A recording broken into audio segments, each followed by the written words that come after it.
You owe it to God and yourself to soar. That's the reality. I could just finish there, say amen, and sit down, and you should have just got a whole heap out of that. But I have something else. I want to talk. In fact, I want to take you through a bit of a story. Is that okay? So I want you to come back with me to 1995. In fact, it's New Year's Eve. The place is the Royal Staffordshire Infirmary, and we're in a private room on a small ward. In the room, there is a husband and father with his arms around his two young daughters. And they're speaking to a woman who lays on the bed connected to a drip and hooked up to several machines. The woman on the bed is me. So there we are. Visiting time is coming to an end. We're talking in hushed tones. The children are crying, and so am I. My husband's trying to pacify everybody. And then the nurse comes, pushes open the door, and just very quietly says, "I'm afraid visiting time's up now." You know, it's the moment you just don't want to hear that. And he has to be strong, and he was a big, strapping man, 6'2", and he puts his arms around the girls, and he says, "It's going to be okay." And he kisses me goodbye, and I'm trying to be brave and say, "Okay, girl, Mummy will see you tomorrow." And they leave, and they go through the door. I set down one piece of barley. You know, all the tears I couldn't cry while they were there in front of me. I cried. I couldn't even turn over in the bed because, you know, you're strapped up, hooked up this side, hooked up that side. And I cried. I was like, why am I in this hospital bed? My daughter, the other one that I haven't mentioned, was in the, you know, the little plastic cribs they give you in the hospital. 11 days old. And a few days after she had been born, I became very unwell and had been diagnosed with a postnatal deep vein thrombosis. Blood clot, basically, that was started in my left calf, and by the time I hit the hospital, they had no idea of knowing where that clot was. And as the doctor had told me that morning, there may have been improvement, but you're not out of the woods yet. So as the time ticked away towards 12 o'clock, you know, the countdown, you know, people say the countdown to the end of that year, the end of 1995, I lay there wondering, was I going into 1996?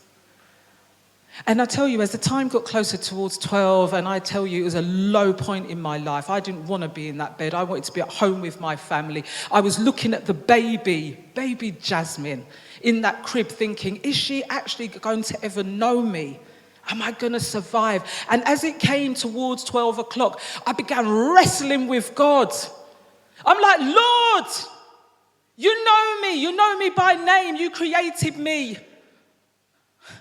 I want to go into 1996. I don't want this to be the end of it. I don't want to shut down when 1995 is shut down. I want to go forward. I've got a husband. I have children. I have this baby that you've just given me, that you've just blessed me with. I want Jasmine to know me. I want to imprint on Jasmine. I didn't hear anything. So I carried on. I was like, no, Lord, I'm not having this. I'm not having it. I want to live. But I tell you, when it came to about 5 to 12, I said, you know what? Lord, forgive me. If this is really it for me, let me just find peace. Just give me peace. Just let me be okay with your decision.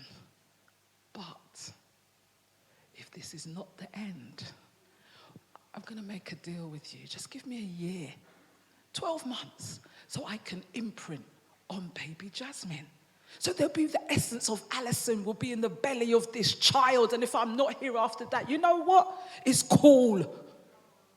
Well, I made it out the hospital.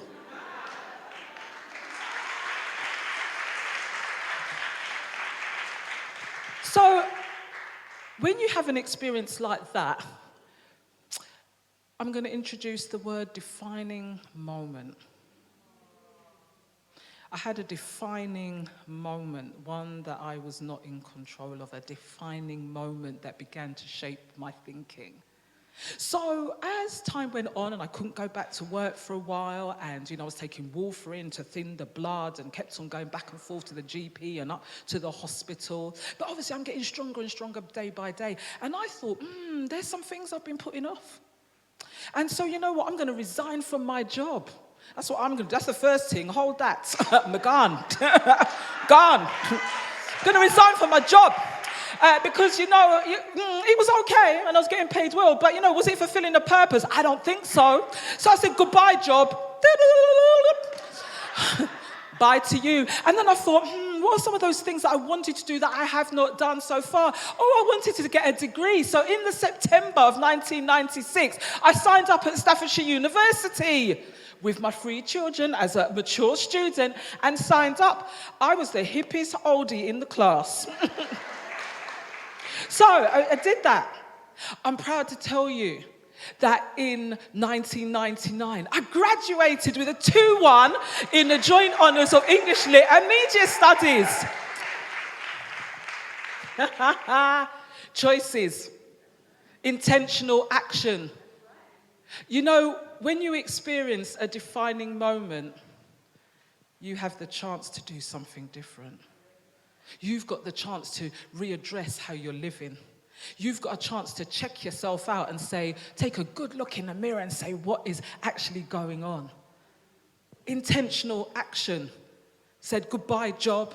Hello, studying. Everything battled me internally, which I won't even get into. You're too old, you got children, focus on that. I said, I'm nearly dead, and I'm alive. I'm going to do something. I'm going to do something. Because it's Black History Month, I want to send a salute to some of those that also had a defining moment that's changed history. First one, our girl Rosa Parks. Let's salute. Salute. Rosa Parks, that in a defining moment when she got on the bus, many of us coming home from work, you're bogged down, you're thinking what you're going to cook for dinner. I know she was thinking that. Get on that bus thinking, what's that man done at home? I know she was thinking that. Get on the bus. And then, your white counterparts are looking at you and they're like, you need to get up. She's like, not today, I'm not get up. I'm not getting, actually she wasn't Jamaican. I am not getting up. I ain't getting up off this seat today. You're going to have to drag me off. And which one of you bad, sir? I'm not getting up. Defining moment. Because she sat down, we're able to stand up. Salute Rosa Parks. I've got to salute one of the man them, Martin Luther King. Hey. When he stood up that day and made that address, I have a dream, everybody all over the world, even up to now, knows that speech and they know the essence of that speech, I have a dream. But what I found out recently that I didn't know before was apparently that wasn't the first time he'd ever delivered that speech. He had been in the small, unknown, the obscure places, practicing. He didn't know he was practicing at the time, delivering, I have a dream. And there may have been 5 or 6 in the little hall, maybe a church hall. Oh, that was quite good, Brother Martin. Little did he know he was having a defining moment. And there was something on the way where he was going to transform and challenge the current thinking. Martin Luther, I salute you, brother. A last one I want to bring at the moment. She's one of my little superheroes. I admire this woman. She's passed on. And some of you, if you don't know her, go and look her up. Her name's Maggie Lena Walker. She was an African-American woman. She lived in the mid to late 1800s. And she was working. She was just working at the time. Anyway, one day it came to her attention that even though the banks were quite happy to take what they classed them as Negroes' money, the Negroes weren't afforded the same financial services as their white counterparts. So my girl had a defining moment. So Maggie didn't go home and say, oh, the banks won't do anything. What we do, we moan and complain and we don't take intentional action. My girl got up and said, I'm going to set up my own bank. She set up her own bank. She set up her own bank. She got some men together because she had to collaborate. You understand, sisters? We have to collaborate. Have to collaborate to bring the dream forward. And she sat down. Can you imagine the men must have been like, do what, Maggie? Set up a what? Let me tell you, Maggie Lena Walker set up a bank. And she's long deceased, but I tell you, that bank is still in existence. It's called a different name, and her family, generations later, because of the action she took, are still shareholders in the only black-owned and black-set-up bank that exists even to today. Even to today. Maybe there's one of you in here is the first black British bank, I don't know, a developer. If you are, please, can we be friends now? I just want to connect with you early. So I salute those that, you know, in those defining moments, they took intentional action. I want to say to you today, I want to encourage you and I want to stir you up. Don't just let this be another women's conference. You have made a conscious decision to purchase a ticket to be here today. If your friend got you a ticket and you thought, I ain't doing nothing, you're still here. There's a reason you're in this room at this particular time, on this particular day, and it's for something to change. I'm going to say to you, this is potentially your defining moment. Anybody claiming that? This is a defining moment. I want to finish off with a quote from another one who's one of my secret superheroes, and her name was Madam C.J. Walker. Anybody know that one? Madam C.J. Walker, she set up another one in the 1860s. If you think you've got challenges now, try living in the 1860s. Women, you couldn't even open your mouth. Meant to stay at home and be married. What was it? Barefoot in the kitchen. In fact, I won't even get off in that. That's a whole other sermon right there. But Madam C.J. Walker, and she was an entrepreneur. And she not only did it for herself, she made hundreds and thousands of other women become entrepreneurs in their own right as well. She encouraged other women and built them up. She didn't get rich by herself and close the door and say, cool, oh, you poor other ones over there. She said, my sister, I know how to do this. Let me show you the way. Who are you here to show the way to?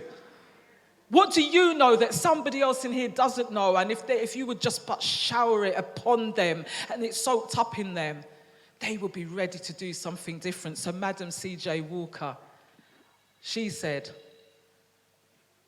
I had to make my own living. Unless that's Jesus, you need to shut that off. No, joking. Just saying. Copy Jesus, I don't know. We're waiting for a move of God, okay? I had to make my own living and I had to make my own opportunity, but I made it. She said, don't sit down and wait for opportunities to come. Get up and make them. Ladies, I salute all of you. But I tell you something, if you want this day to count, this time to count that you're investing, you're going to make this a defining moment and get active. Catch you later. Thank you.